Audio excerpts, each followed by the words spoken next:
Baik, kita mulai. Assalamualaikum warahmatullahi wabarakatuh.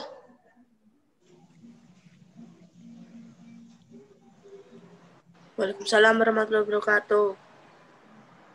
Kita mulai untuk kajian hari Jumat. Hari ini dengan Bu Devi. Minggu lalu sudah dengan Bu Ratna Siwi ya. Hari ini dengan Bu Devi. Untuk tema hari ini kita akan membahas mengenai surat Al-Fatihah. Nah, untuk surat Al-Fatihah ini kan kita biasanya sangat sering kita lafalkan ya. Sangat sering kita lafalkan, sangat sering kita baca. Dalam sehari minimal kita 5 kali baca surat Al-Fatihah. Kok 5 kali? Dalam sehari berarti minimal berapa kali tuh? Subuhnya 2, terus ininya 4, duhur 4, asar 4, maghrib 3, isya 4. Berarti kan minimal 17 kali kita baca. Minimal 17 kali kita baca, kita sebentar. Nah, kenapa toh kok surat Al-Fatihah itu kok utama sekali? Kenapa sih kok surat Al-Fatihah itu kalau sering kalian dengar kalau misalnya mau orang meruqyah misalnya, nah itu kan juga tetap menggunakan surat Al-Fatihah juga. Salah satu surat-surat ruqyah itu adalah atau surat-surat perlindungan diri itu adalah surat Al-Fatihah. Sebenarnya ada apa sih dengan surat Al-Fatihah itu? Nah, ini akan kita bahas. Sebelum kita bahas, mari kita berdoa terlebih dahulu sebelum kita mulai majelis ini. Oke, berdoa dengan baca bismillah, bismillahirrahmanirrahim. Kita mulai untuk kajian pada Jumat hari ini. Sebentar, saya share.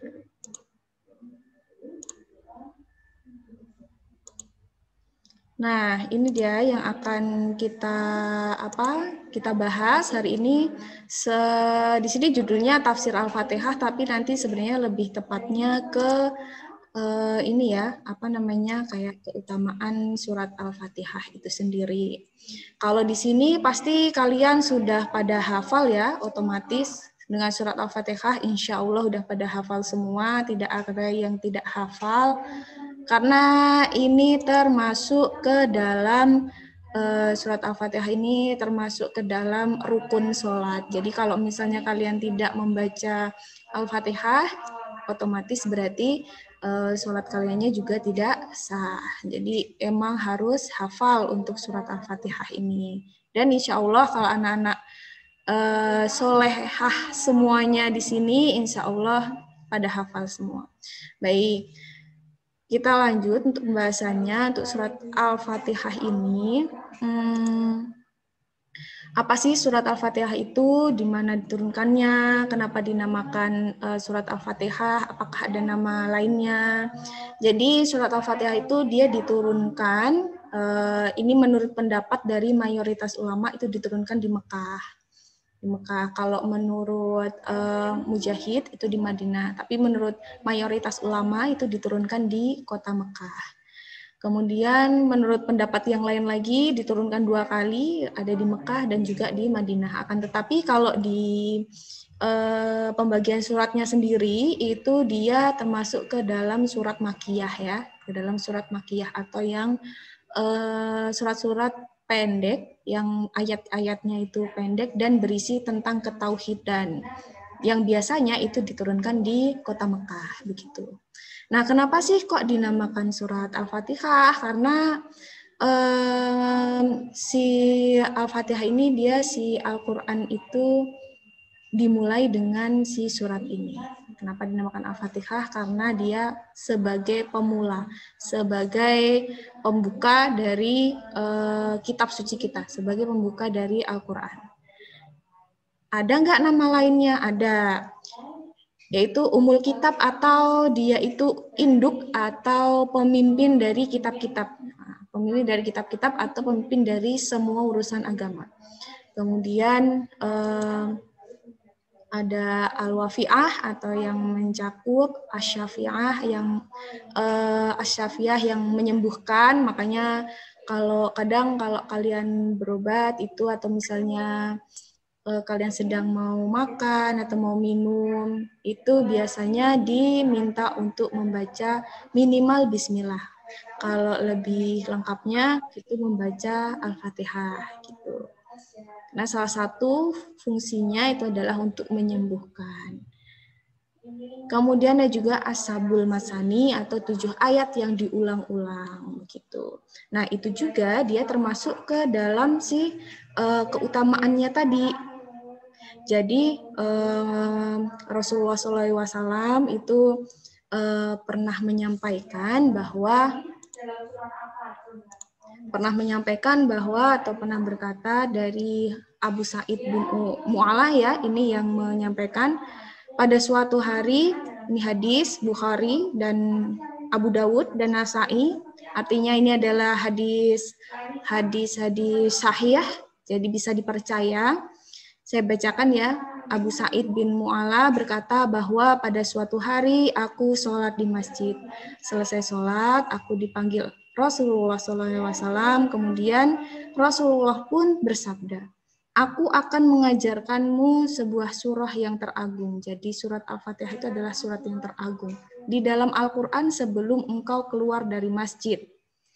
Aku bertanya, surat apakah itu wahai Rasulullah? Rasulullah menjawab, ia adalah surah atau surat segala puji bagi Allah Tuhan semesta alam. Ia adalah 7 ayat yang diulang-ulang dalam setiap rakaatnya dan Al-Quran yang agung yang diberikan kepadaku. Nah, dari hadis tersebut kita tahu bahwa yang dimaksud di hadis ini adalah surat Al-Fatihah. Yaitu surat Al-Fatihah, bahwa si surat Al-Fatihah ini dia adalah surat yang paling agung di dalam Al-Quran, surat yang paling agung di dalam Al-Quran. Disebutkan sendiri oleh Rasulullah dalam hadisnya tadi. Selain itu, keutamaan yang lainnya, kalau kita lanjutkan, itu ada surah yang selalu dibaca dalam sholat, seperti yang tadi sudah saya sampaikan ya. Kita minimal membaca surat Al-Fatihah itu berarti 17 kali. Minimal membacanya sebanyak 17 kali. Kalau kita setiap melaksanakan sholat, wajib 5 waktu, subuh sampai isya. Kalau misalnya ditambah dengan sholat sunnah, misalnya ada sholat duha, nah itu kan berarti semakin bertambah lagi Al-Fatihah yang kita baca. Kalau misalnya ngaji, habis maghrib misalnya ngaji, pasti sebelumnya juga baca surat Al-Fatihah juga. Bertambah lagi juga. Belum kalau misalnya kalian tahajud atau misalnya kalian melaksanakan sholat sunnah rawatib, sholat sunnah yang dilaksanakan sebelum ataupun sesudah sholat fardu, nah itu juga akan bertambah lagi. Nah, tadi saya sudah menyebutkan sebelumnya bahwa surat Al-Fatihah itu adalah surat yang paling agung. Selain yang paling agung, dia juga adalah surat yang paling utama. Kenapa sih kok Al-Fatihah itu disebut sebagai surat yang paling utama dalam Al-Quran? Nah, ini juga ada hadisnya. Hadisnya dari Abu Hurairah diriwayatkan oleh Tirmizi. Nah, ini juga termasuk hadis yang sahih. Nah, Abu Hurairah itu meriwayatkan bahwasanya Rasulullah itu pernah bersabda, Alhamdulillahirabbil alamin adalah Al-Quran. Tadi bilang apa? Itu adalah pemimpin atau yang paling utama. Pemimpin dari Al-Quran. Dari Al-Quran yang terdiri dari ratusan surat tadi, pemimpinnya adalah Al-Quran. Dan Al-Kitab, seperti yang sudah tadi dijelaskan di hadis yang sebelumnya, bahwa dia itu adalah Al-Kitab, pemimpin dari kitab-kitab yang ada, pemimpin dari agama-agama yang ada. As-Sab'ul Matsani tadi juga sudah dijelaskan. Al-Quran, Al-Azim, As-Sholat, Asy-Syifa, Dan ar-ruqyah. Asyifa itu berarti dia penyembuh ya, penyembuh. Ar-ruqyah berarti sebagai pertahanan diri dari godaan syaitan. Pertahanan diri kita dari godaan syaitan. Kemudian yang ketiga, ini tadi yang disebutkan dalam hadis tadi, dapat meruqyah sakit dari binatang berbisa. Ini juga ada dalam Sahih Bukhari yang diriwayatkan oleh Abu Sa'id Al-Khudri. Kemudian dari ada riwayat juga dari Ibnu Al-Qayyim, ulama besar juga berobat menggunakan air zam-zam yang dibacakan dengan Al-Fatihah. Jadi kalau misalnya kalian habis makan nih, kalian makan atau minum, itu alangkah lebih bagusnya kalau selain baca bismillah boleh itu membaca Al-Fatihah sampai tuntas atau minimal membaca Bismillahirrahmanirrahim. Seperti itu. Nah, selain itu, surat Al-Fatihah itu kenapa sih kok sangat utama sekali? Kenapa kok sangat utama sekali? Karena di situ di surat Al-Fatihah ini terdapat munajat antara hamba dan Allah. Terdapat antara munajat antara hamba dan Allah. Untuk bunyinya kan kalian insya Allah pasti sudah menghafalnya dari Bismillahirrahmanirrahim sampai walabdallin itu. Nah, dialognya bagaimana? Jadi dialognya kalau untuk Bismillahirrahmanirrahim itu kan dia untuk menyebut nama Allah yang Rahman dan yang Rahim. Alhamdulillahirabbil alamin. Kalau misalnya hamba Allah menyebut Alhamdulillahirabbil alamin, jadi Allah itu sudah memeta-metakan bahwa di dalam surat Al-Fatihah ini Allah itu akan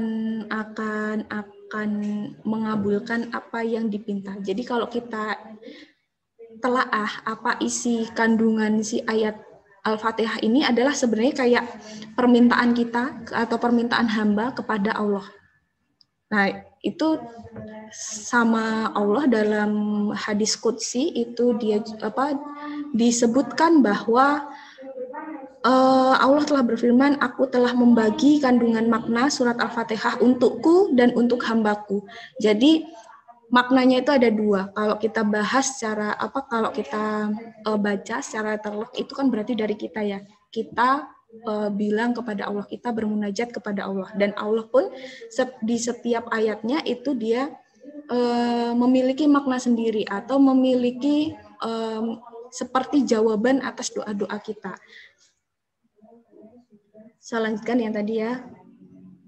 Dan aku akan mengabulkan apa yang hambaku pinta. Nah, karena di sini adalah bentuknya doa, bentuk permintaan, maka Allah akan mengabulkan apa yang dipinta oleh hambanya. Jadi bayangin aja kalau kita selama satu hari full, 7 ayat ini kita ulang-ulang terus selama sebanyak 17 kali, berarti kita sudah meminta setidaknya dalam satu hari itu udah 17 kali. Apa saja yang diminta? Kalau misalnya nih, apabila dia membaca segala puji bagi Allah, Tuhan semesta alam, itu Allah akan membalas dengan berfirman, hambaku telah memujiku. Hambaku telah memujiku. Alhamdulillahirabbil alamin. Segala puji bagi Allah, Tuhan semesta alam. Allah akan membalas, oh hambaku telah memujiku. Kita berkata lagi, Ar-Rahmanir-Rahim. Zat yang maha pemurah lagi maha penyayang. Bagaimana jawaban Allah?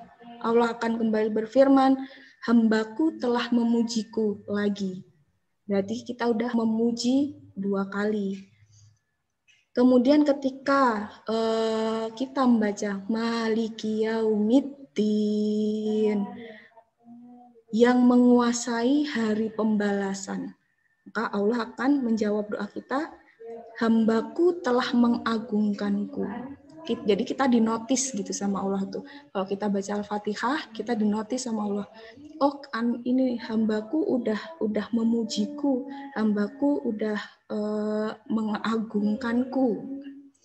Nah, kemudian kalau kita baca ayat selanjutnya, iya kana abudu wa iya kana stain, yang artinya itu adalah hanya Engkau yang kami sembah dan hanya kepada Engkaulah kami memohon pertolongan. Iya karena abudu wa iya karena stain, itu berarti dia adalah Allah berfirman, ini adalah urusan antara aku dan hambaku dan aku akan mengabulkan apa yang hambaku pinta. Jadi kalau kita meminta kepada Allah, Allah pasti akan mengabulkannya. Kemudian ketika kita membaca lagi di ayat yang selanjutnya, ihdinas syiratal mustaqim, tunjukkanlah kami jalan yang lurus. Yaitu tunjukkanlah kami jalan yang lurus, yang kemudian diikuti dengan syiratal ladzina an'amta alaihim ghairil maghdubi alaihim waladdallin, atau yaitu jalan-jalan orang yang telah Engkau beri nikmat. Nikmat di sini adalah nikmat iman ya kepada mereka, dan bukan jalan mereka yang dimurkai dan juga bukan jalan mereka yang tersesat. Nah, apa jawaban Allah? Apa jawaban Allah?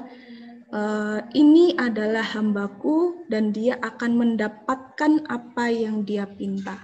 Jadi ini hadisnya diriwayatkan oleh Muslim, diriwayatkan oleh Abu Dawud, diriwayatkan oleh Tirmidzi, Nasai, dan Ibnu Majah. Jadi untuk hadis yang mengenai dialog bahwa Al-Fatihah itu adalah dialog atau munajat antara hamba dan Allah, itu ada di hadis yang diriwayatkan oleh perawi-perawi hadis yang sahih. Jadi hadisnya adalah hadis sahih. Jadi kenapa kok kita itu harus memaknai Al-Fatihah dengan sedalam-dalamnya? Ya karena ini tuh seperti seperti Al-Fatihah itu seperti percakapan antara kita dengan Allah. Jadi bayangin aja kalau kalian lagi baca Al-Fatihah, kalau kalian lagi baca lagi sholat, pas lagi baca Al-Fatihah, nah dibayangin aja bahwa kalian itu setiap membaca ayat demi ayatnya itu Allah itu balas dengan kayak tadi. Oh, bismillahirrahmanirrahim. Alhamdulillahirabbil alamin. Oh, hambaku telah memujiku. Ar-Rahmanirrahim. Hambaku telah memujiku. Maliki yaumiddin. Oh, hambaku telah mengagungkanku. Iya karena abudu wa iya karena stain, ini adalah urusanku dengan hambaku. Ihdinas syiratal mustaqim syiratal ladzina an'amta alaihim ghairil maghdubi alaihim waladdallin. Oh, hambaku akan mendapatkan apa yang dia pinta. Yang dia pinta apa? Yang kita pinta dalam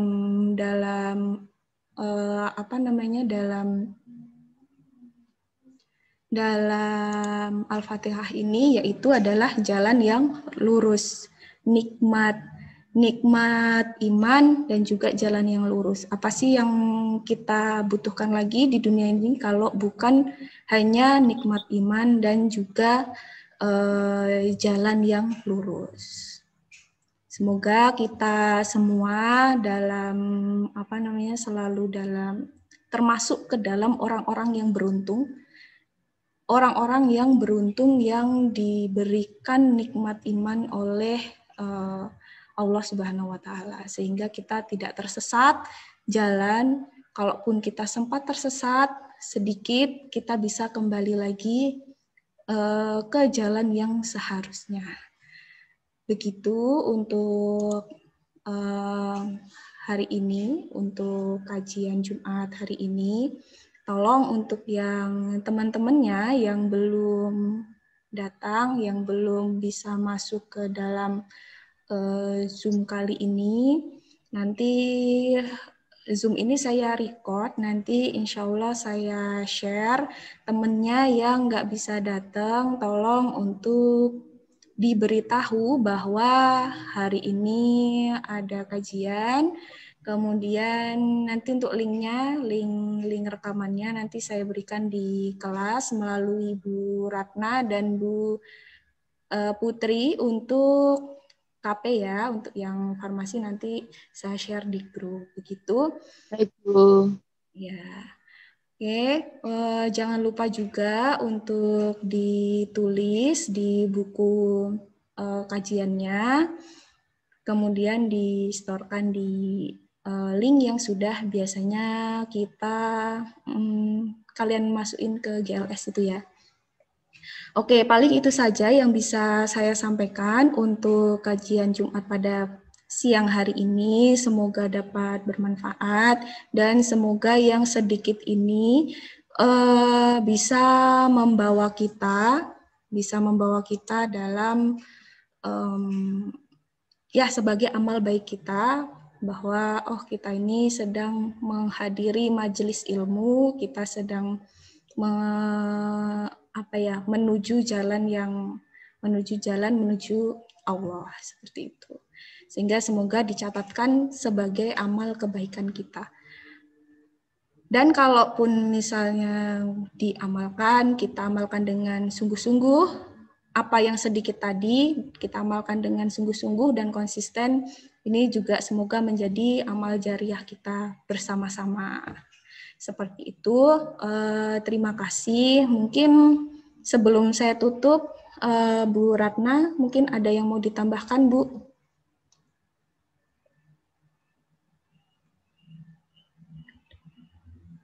Mungkin Bu Ratna, tidak ada ya mungkin ya. Oke. Tidak ada, Bu. Oh iya, terima kasih Bu Ratna. Oke, begitu hanya untuk yang kajian kita pada hari ini. Terima kasih. Kita tutup dengan doa hamdalah ya, dengan doa hamdalah, alhamdulillahirabbil alamin, dan assalamualaikum warahmatullahi wabarakatuh. Waalaikumsalam warahmatullahi wabarakatuh. Ya, terima kasih. Silahkan untuk boleh meninggalkan ruangan ini.